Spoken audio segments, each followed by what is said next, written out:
Hello, everyone, and welcome to my Economic Concepts presentation by myself, Inez P. Short, for the MPA 585 Political Economy for Public Administrators class taught by Dr. Gabriel Teleria.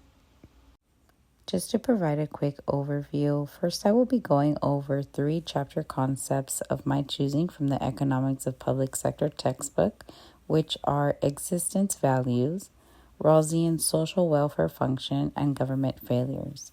Then I will be going over 3 video concepts of my choosing, which are the free rider problem, negative externalities, and deficits and debts.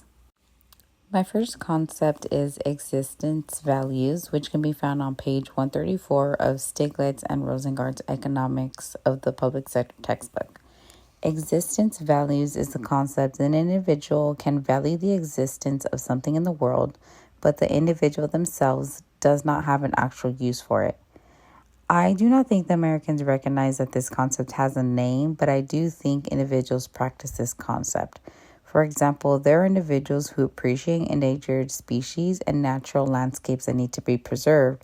However, the individual might not ever go visit the endangered species or visit the natural landscapes. I think if there are those who do not value the existence of something, it can probably relate to the fact that the value does not affect them directly. Therefore, it prompts the question of why should they care? My second concept is Rawlsian social welfare function, which is found on page 173 of Stiglitz and Rosengard's Economics of the Public Sector textbook. Social welfare function is best described as a process of assessing the most disadvantaged individual in a society, analyzing their needs, and creating a policy that can support individuals in that same situation for the improvement of their well-being in a society. For example, assessing an individual who is homeless and creating a policy that qualifies them to receive support for a temporary living situation, such as a tiny home. I think Americans struggle with this concept in regard to both supporting and opposing policies for social barriers to be removed or changed. Unfortunately, I think it comes down to individuals not wanting tax dollars to go towards policy changes that can potentially cost a lot, especially when there is no promise of the social problem being permanently fixed. My third concept is government failures, which is found on page 210 of Stiglitz and Rosengard's Economics of the Public Sector textbook, which discusses events in the world that happen and government was either not there, did not have enough resources, or was unwilling to support the aftermath into recovery. The best example of a government failure was during Hurricane Katrina. Local government was not infrastructurally ready for this disaster, as it had an old protective barrier system that had not been updated in years, which ultimately broke down the day of the hurricane. Local government also failed to express the urgency of needing to evacuate and instead minimize the severity of the incoming hurricane. Government failures is one of the concepts that I believe Americans are familiar with, and unfortunately, it is due to how many times government has failed the public and Americans see little to no resolution. My first video concept is a free rider problem, which can be found in the week 3 videos, and it discusses the free rider problem to be when an individual intentionally does not pay towards a public good but can fully benefit from it. I think Americans are very familiar with this concept and potentially become very upset over it, because they may feel that it is unfair for an individual who is not contributing to society receive the same benefits. The best example I can provide for this is group projects in education. When there is a group project in a classroom, there's about 4 to 5 people that need to put something together to present. However, there's a lot of times when one person, or maybe 2, but at least one person will not contribute to the group project. However, they end up benefiting from the grade received.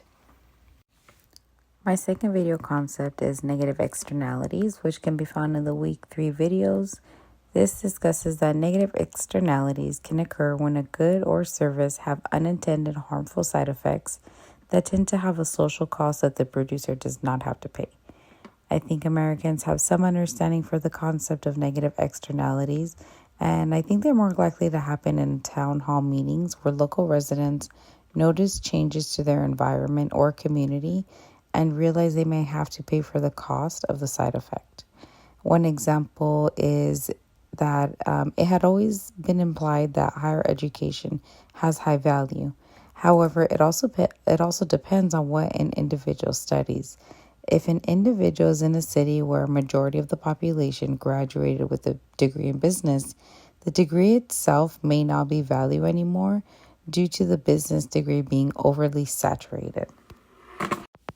My third video concept is deficits and debts, which can be found in the week 3 videos, which discusses the deficit being the amount of money government ends up spending over a certain amount of time, for example, every year, and the debt is the total amount that is owed over the whole period of time, which is all of the years. I think Americans have a strong concept of understanding of deficits and debts, but they also have a hesitation on how the debt is supposed to be paid back. I think Americans believe that they will be the ones having to pay it back, even though government officials should be held accountable. One example of deficits and debts is how much money government spends on healthcare costs each year for things such as vaccines and free clinics to the public, despite seeing studies that costs are expected to slow down. For my closing thoughts, I think deficits and debts could influence negative externalities. For example, in this country, there are many individuals who would like universal health care, but there are many of them who would not be willing to pay higher taxes for this benefit. Therefore, if a government forced a higher tax, this could be seen as a negative externality to those individuals who are now forced to pay the social cost for universal health care.